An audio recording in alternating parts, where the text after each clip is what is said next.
แง่เย้าคาแง่เย้าคาตัวทบคาไข่ตู้ไข่ป้อมทรงพี่น้องเขาก้นผ่านก็กินก้นมีก็กินสัตเทก็กินตุ๊กตาก็กินบนห้องว่ากินไข่เมื่อไหร่ก็ซื้อไข่ตีนาเฮิรนเป็นหมู่บ้านค่ะนะเปิ้นห้องหมู่บ้านสัตเทหลงเมื่อไหร่มาจัดตัวรู้เมื่อว่าเขาเอาคลิปเปิ้นนั้นถ่ายไข่กับแง่ไข่ตู้ไข่ป้อมนั่นค่ะนะเมื่อไหร่ก็ซื้อมา10 ฟองเมื่อว่าเขาลาดบ่หือป้อมมันเป็นของตู้อันเปิ้นเฮ็ดป้อมมาที่เมืองเขนั่นมันดิเป็นหือในค่ะนะนี่เป็นอันแจดค่ะนะน้ำปัด1ด้วยค่ะน้ำปัด2อันนี้ก็เป็นอันแจดอยู่ค่ะเนาะมาตัวค่ะเขาดิแม่งไว้กันในนะ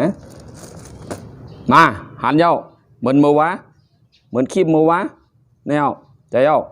เมื่อวะเขาว่าปัจจัยของตู้ของปลอมในตัวเปลือกค่ะนะเปลือกมันเดเป็นที่ไหนค่ะนะมันเต็มแคมแหลบมันเดหันจังไหนหันเปลือกมาหน้า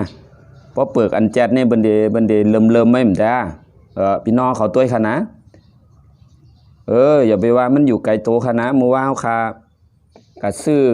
เขาเอาคลิปเปิดมาลงเหอะแง่ทางเอา2 ลูกเอาพี่น้องเขาเหมือนเมื่อว่ากันเดี๋ยวนี่อันนี้อันเป็นอันแจดติเต้ค่ะนี่เหอะตัวค่ะนะพี่น้องนี่ตัวละมันดีเฮ็ดเหมือนจะเหมือนไข่ติเต้ไว้กันเดี๋ยวตัวขาใน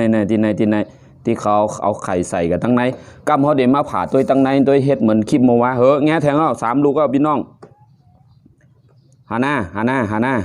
นี่เป็นก่อใสๆไหนนี่ตัวค่ะเขาได้ใส่กับดินในหูกันได้นะเหอะยก็ตั้งก้นเต็มเหมือนไข่เต้เอาสีมาต้าเอาค่ะนอมาตัวค่ะแง่ทางอ้อนี่มันเดียมเหมือนเปิ้นนี่มันดียาวมันเดียมเหมือนเปิ้นค่ะนะในได้ห้อมฮัดกินในอันแจดเอาในก็อันแจดเอาค่ะตัวค่ะน่าอันจัดเป็นยังไงคะนะป้อนตู้ดิเป็นในสีเมลในขนาดตัวน่ะแทงกั้มขนาดหนึ่งฝากพางสตีบันพี่น้องเขาขนาดเขาว่าเมืองเขยอยู่ไกลตัวห้อมแต่เอาเมื่อเร็วมาอยู่จำตัวเขาหนาวไว้สตีขาพวกกินเนี่ยแง่ใส่เมลในเดดิเป็นมาโยกาป้อนนั้นหมอตายวันค่ะเนาะเขาดีเอาสังใส่นะเขามาจัดตัวตั้งในค่ะฝั่งทั้งกามือเป็นไข่อันแจดเป็นไข่เต้อันเต้ค่ะนะ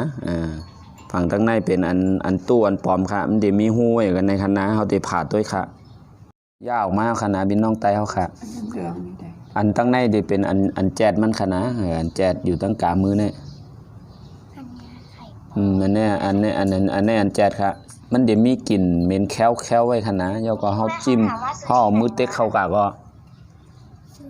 แล้วอันตั้งในเป็นของตู้ในคณะตัวคณะนี่ตัวสีนก็เหมือนเปิ้นค่ะนะ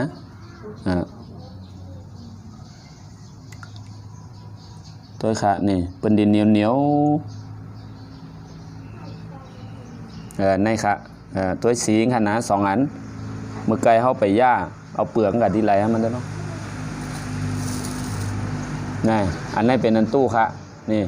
เป็นดินมีหูไว้ให้ไหนก็เหนียวหันคานี่ในหูมันนี่มือนอเขาหันอยู่เป็นหูอยู่ตั้งในสีดำนั่นค่ะเนาะอันนี้เอาเป็นห้องว่าไข่ตู้ไข่ป้อมเป็นอันดีโกเป็นอันดีฟางสตีเต้ค่ะพี่น้องเขา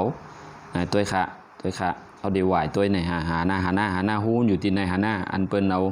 ก่อยย่อมสีมาตาไว้อันในผายตั้งในเป็นอันตู้อันป้อมค่ะนะผายตั้งกาเมื่ออันหันอยู่สีตั้งในอันนี้มีหูสังขะมีหูมีห้อยย่าสังขะนะอันนี้เป็นอันแจดไอ้ตั้งซ้ายมือเป็นอันเต้อันตั้งกามือเป็นอันปลอมอันนี้เดี๋ยวมาจามโคตัวค่ะนะมาจามโคตัวนี่เดี๋ยวเลยฮู้ว่าอันตู้อันปลอมเป็นจึงหือไหนอันนี้เดี๋ยวเป็นของอันแจดค่ะอันแจดเดี๋ยวจามโคตัวค่ะตัวดีๆค่ะพี่น้องเขาตัวดีๆค่ะนะเนื้อมันก็เต็มป้องก็หือเนี่ยมันเดี๋ยวเริ่มสีมันก็ดีโกมันนำพวกขาวดีโกนี่เป็นอันเต้อยู่ค่ะมาตัวอันตู้ค่ะนี่อันเป็นเฮ็ดปลอมมาผ่านมีก็กินไข่กันได้ก็เป็นมาเฮ็ดแลนกันเนาะตัวค่ะตัวน้ำมันเตยายให้ในคณะยาก็ป้องเหมือนแป้งโรตีเหมือนกะลาเขากินแป้งโรตีนั่นค่ะเขามุนโรตีเขานั่นคณะอันแนวค่ะอันปลอมอันตู้ในค่ะตัวค่ะ ดีพังสติเตๆค่ะบ่กินกะเตอร์ใส่ในบ่หึงมาในกบเป็นกว่าบ่เป็นในไผได้มารับขามรับตุ้งในพี่น้องตายเฮาอันในโตทบเฮาคาไข่ก็แป้งสังก็แป้งก้นก็เฮ็ดตู้เฮ็ดอันในเป็นโตทบเวลาเฮ็ดมาให้พี่น้องตายเฮามีสติ